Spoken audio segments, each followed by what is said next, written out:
Hey there, friends. So grateful to all of you all who've been so gracious to share these videos and to help to get the word out and to raise up prayer. Again, I cannot say nobody called this. None of the intel communities, CIA, MI6, they expected Ukraine to collapse in 36 to 48 hours.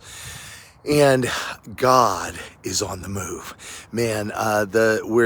We can't get a lot of accurate statistics because of the nature of war.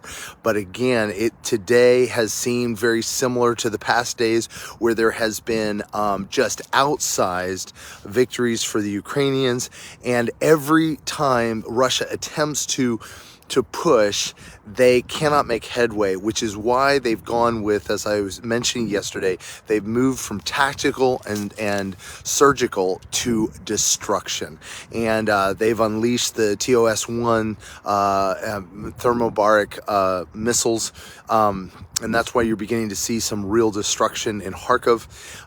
They're attempting to push in Kyiv, but the reality is, and they've made great ground movement from Crimea towards and then along towards Mariupol.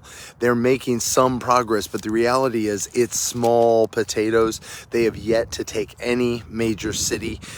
This is absolutely unacceptable, but much larger of issue is the absolute crushing morale shortage that they've got. The Russian soldiers are coming to their senses. They realize they've been lied to, and they are rising. Some of them are laying down their arms. They're demoralized. Demoralized soldiers do not fight well. They just don't. There are reports of that the special forces do not have food and fuel, so they're actually having to loot to eat. Come on, when your own government can't supply you, you see what happens right there. And so, as I mentioned, Putin has been begging for support from Kazakhstan. He didn't get it, but what he did get was that in Belarus, he's been pressuring Lukashenko hardcore to be able to give him the support to bring his troops to bear. And we have reports now that Belarusian soldiers are headed to the front. Now, I will tell you, Lukashenko does have some crack forces, which are not. They are loyal to him, right? They full knowing what they're doing, they'll be okay. But that is not the reality is Lukashenko also has a morale problem. He has been crushing the people since the protests of 2020 and 2021, and I cannot imagine that his army will not face exactly the same situation that Russia's army has. And this is what we've been praying. We've been praying for Lukashenko to be toppled as well, that the result would be a free Ukraine, a free Belarus, and a free Russia. That everything that is hidden would be made revealed.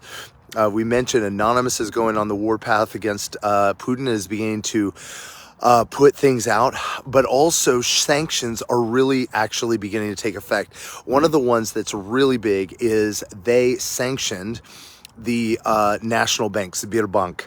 And Sberbank has $630 billion in assets in the G7 countries they no longer have access to. The result is they are expecting the state bank to collapse. You don't have to be an economist to know that's bad. They've already seen that the ruble has dropped 30% in the first hours of trading this morning in Russia. It is shocking. I mean, 30%. It jumped. It was already at an abysmal 80 to the dollar. Now it's at 120. 119, I think, was the lowest it hit. There's not enough options, again, because they've lost the access to $630 billion in reserves. They don't have the ability to address the ruble freefall or the overall just lack of the overall just lack of resource. And so as a result, though, what's happening is it's spreading. It's a contagion, and everybody's pulling out of Russia because they're realizing nobody's going to be able to pay for it. So people are stopping shipping goods to Russia. They're shutting it down, not because it's politically motivated, it's economically motivated. And this is going to hit the Russian people. Are going to wake up to a a different world this morning. They are, in the next couple days, they are going to wake up to a radically different world, and it is going to become real that what's going on, and they're going to get a chance to be able to they're going to get a chance to make their voice heard. And so we really need to be praying for the Russian people, that they will rise up, that they will, many, I mean, thousands have already been jailed. So many people are taking a risk to stand against this. It's amazing. It's incredible. Again, we've been sharing about the testimonies of the Ukrainian army of just supernatural intervention. It really is beautiful. We've been referencing 2 Kings